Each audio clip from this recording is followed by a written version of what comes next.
Frederikshavn Havn er en havn med maritim service i verdensklasse, miljø- og genvindingsindustri, konventionel havnevirksomhed, stor kapacitet på færgegods samt hop-setup for bulkgods. Havnen er afgørende for Frederikshavn og har altid været det. En pulserende dynamo, der har sikret beskæftigelse og velstand i generationer. Ikke alene for byen, men for store dele af Nordjylland. Frederikshavn Havn er drivkraften i et maritimt netværk af virksomheder inden for alle servicegenrer. Med den planlagte udvidelse af Frederikshavn Havn opstår der nye muligheder. De nye kajer med tilhørende landindvindinger giver mulighed for mange nye havneaktiviteter.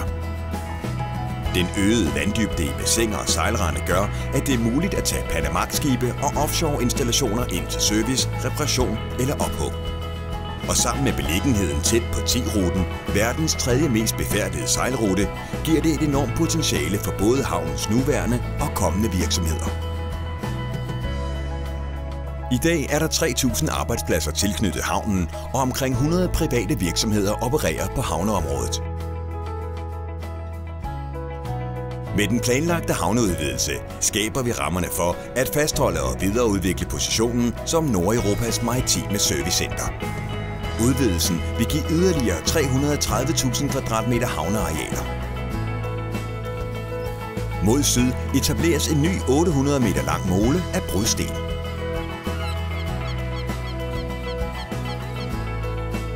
Mod nord etableres en ny 1900 meter lang stenkastning af brudsten. Denne stenkastning danner rammen om de nye havnearealer.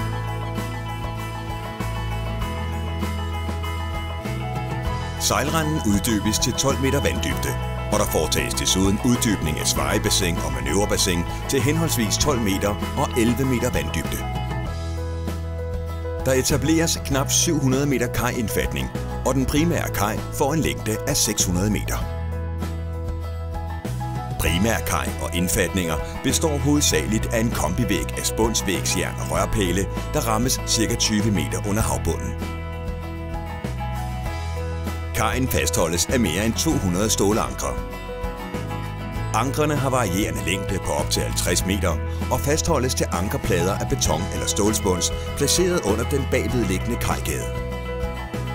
Bag den nye 600 meter lange hovedkaj etableres en 50 meter bred kajgade, og dertil yderligere 150 meter bagland i umiddelbar tilslutning hertil.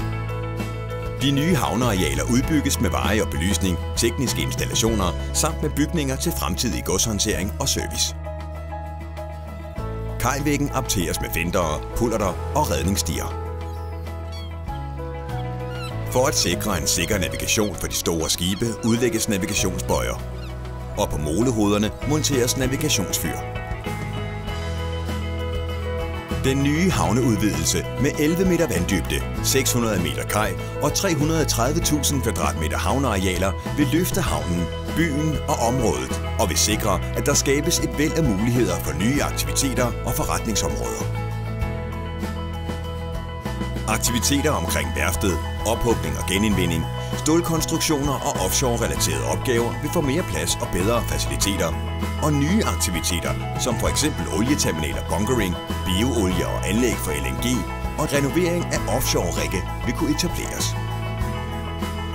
Frederikshavn Havn vil fortsat være samlingspunkt for byen og hele det nordjyske opland, med mange arbejdspladser og mange forskellige virksomheder. Frederikshavn Havn har allerede logistik og maritim service i verdensklasse.